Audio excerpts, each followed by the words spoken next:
Hi, I'm Terry Stiles. Welcome to Oxford News this week. I'm here without my co-anchor Jim. He'll be back next week.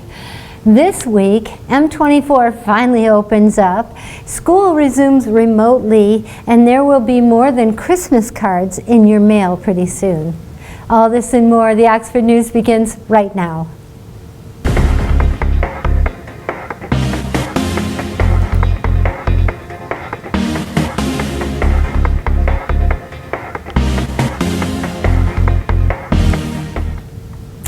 Oxford Township Treasurer Joe Ferrari and his staff just mailed nearly 5,000 property tax bills this week and assures that they are payable through February 16th, 2021. An additional 3,500 bills were sent electronically to mortgage companies and financial institutions. So expect to see that deduction from your escrow. Ferrari wants residents to know that those who choose to pay through BS&A online will be charged a 2.8% convenience fee if they use a credit card. Residents making payments via electronic checks will be charged $1.50 if the amount is $10,000 or less, and $10 for payments over $10,000. If you choose to pay online, go to http://bsaonline.com. Payments can also be mailed to the Oxford Township at 300 Dunlap Road, Oxford, Michigan 48371. Postmarks must be made before the due date to avoid penalties. There's also a drop box at the Township building, so you can drop it off there too. After a week of remote learning during the Thanksgiving break, grades K through 8 are transitioning back to in-person learning, which will last until December 14th through the 18th, ahead of the holiday break. The hybrid schedule has been put in place for students with last names A through K, and L through Z will alternate days from Tuesday to Friday. High school students will follow a similar schedule over the next month but cannot return in person until December 9th due to the governor's previous edict. Pick up a copy of the Oxford Leader newspaper for further details on the school dates as well as family COVID exposure procedures.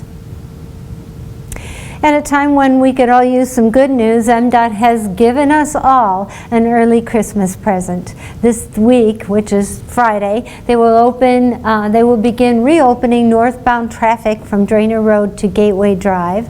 According to MDOT, the right lane in both directions will remain closed until the next few weeks to allow for completion of some additional work. In addition, both southbound lanes between Drainer and Golden Gate in Lake Orion will open this week. Congratulations. And while M24 is still opening up, our restaurants are still closed from eating inside due to the governor's additional edict last week. The Oakland County Together Restaurant Relief Program is offering another $10 million in aid to restaurants impacted by COVID closures. The relief categories include general operational assistance, help to adapt facilities for outside services, and aid to reopen safely.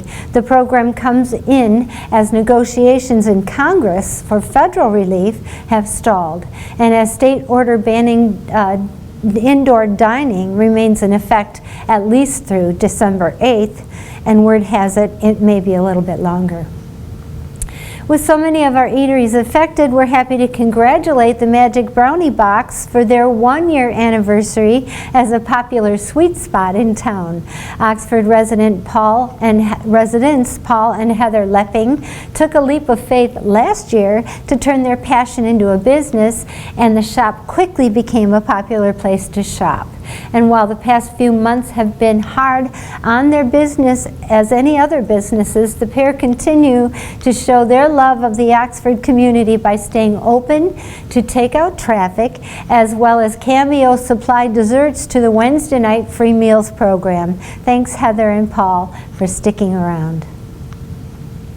'Tis the season for giving, and the Oxford Lions Club needs our help in order to give our local families Due to the COVID restrictions, the Lions Club were not able to perform their historical newspaper drive to raise funds for the normal gift giving, which they plan on helping 37 households, totaling 91 people, of which 39 are children and 17 are seniors. The Lions Club is asking the public to send donations for these families to the Oxford Lions Club, 5365 Sherwood Road, Oxford, Michigan 48371, or send a check to 3251 Sandy Shore Drive, 3 different words, in Metamora at 48455. There's a donation canister at Patterson Pharmacy, or you can go to the GoFundMe page, which is charity.gofundme.com. Well, it's truly beginning to look a lot like Christmas around here, and we have a trio of maintenance staffers to thank from the Oxford Parks and Recreation Department who decked the halls of the Township Building. In the downtown area, in addition to the business owners, we have Don Brantley and his staff to thank, as well as Amy Desotel. She's the director from the Chamber of Commerce who arranged for the bridge to be lit for the first time, as well as help from the village manager. And with all the work going into making the downtown festive, my hope is that this is the reminder everyone needs to think local, shop local, and avoid taking any chances that your packages may not arrive on time or coming too late if you order online. This year more than ever, our local community needs our support.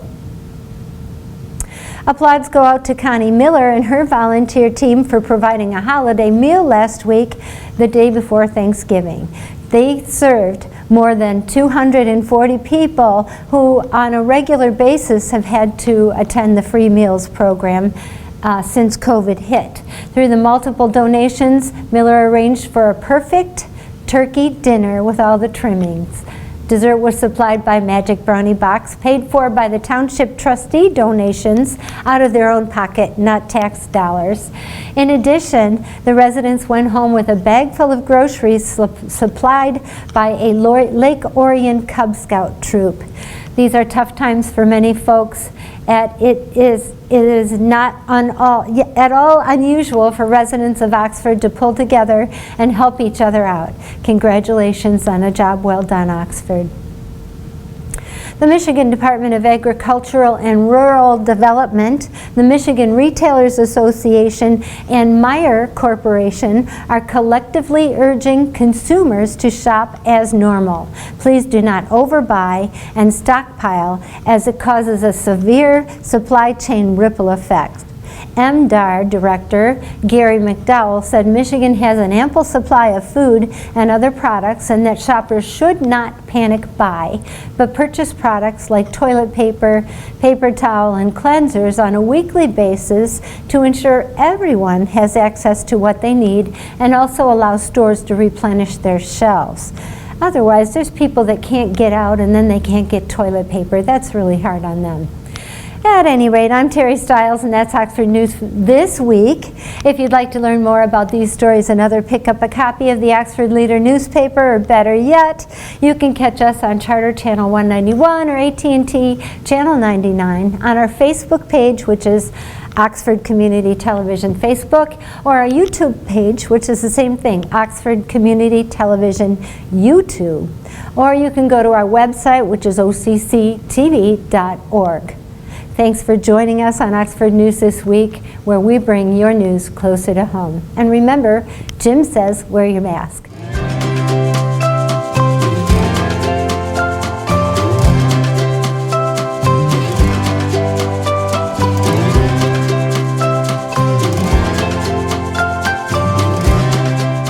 Welcome to Autotalk. I'm Dave Kenny, and this story is taken from Automotive News. Jeep is adding more power and capability to the Wrangler, addressing a top wish of customers and dealers just in time as the SUV prepares to take on the new Ford Bronco. The Wrangler Rubicon 392 packs a V8 engine, that's 392 cubic inches, that will deliver 470 horsepower and 470 pounds-feet of torque while jetting from 0 to 60 miles per hour in 4.5 seconds. That is 40% faster than the V6 Wrangler Rubicon.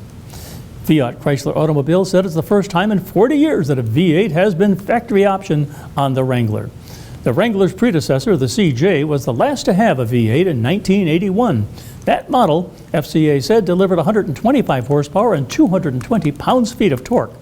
The Wrangler Rubicon 392 checks off another box on the Jeep fan wish list, joining the diesel Wrangler, the Gladiator pickup, and the upscale Grand Wagoneer.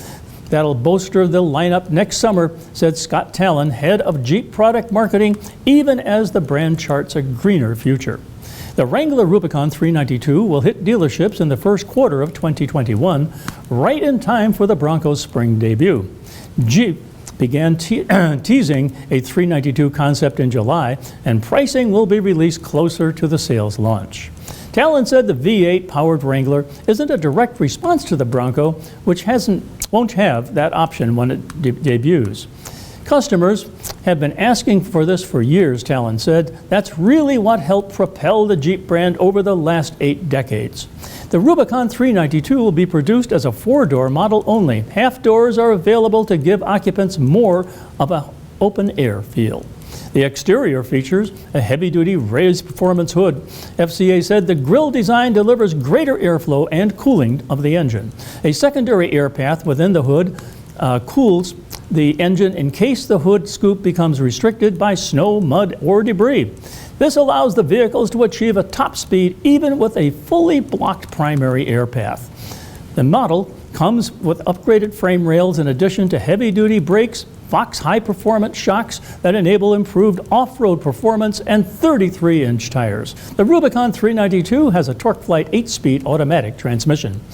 The Off-Road Plus drive mode, the company said, allows drivers to lock the rear axle at high speeds while in the 4th high gear. Well, that's it for this edition of Auto Talk. My name is Dave Kenny, and we'll be right back.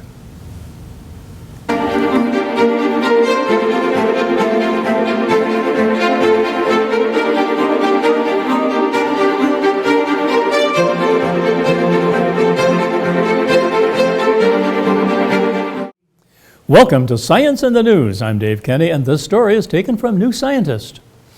Keyhole wasps are notorious for building their nest in manufactured structures, and now they have been shown to do this in devices mounted to planes that are crucial for measuring airspeed during flight.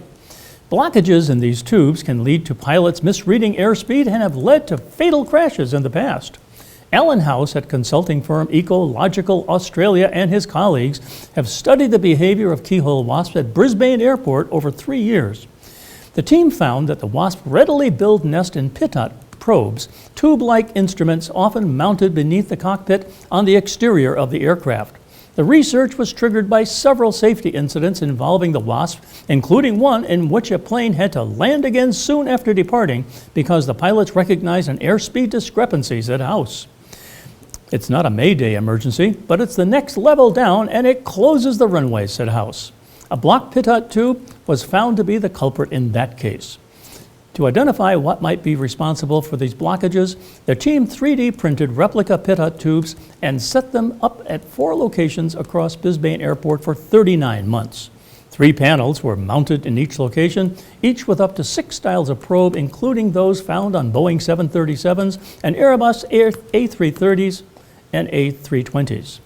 The researchers checked the probes 49 times between February of 2016 and April of 2019, replacing them whenever they found a blockage. They found that 93 probes became fully blocked during that period, all by nests made by keyhole wasps.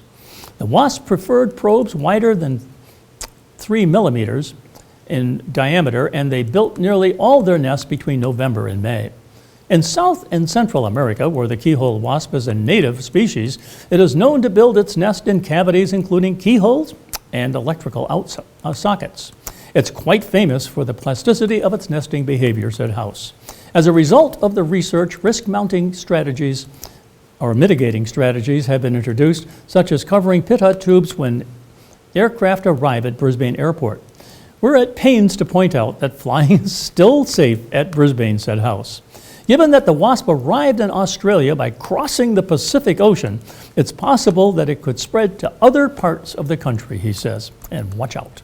Well, that's it for this Science in the News. I'm Dave Kenny.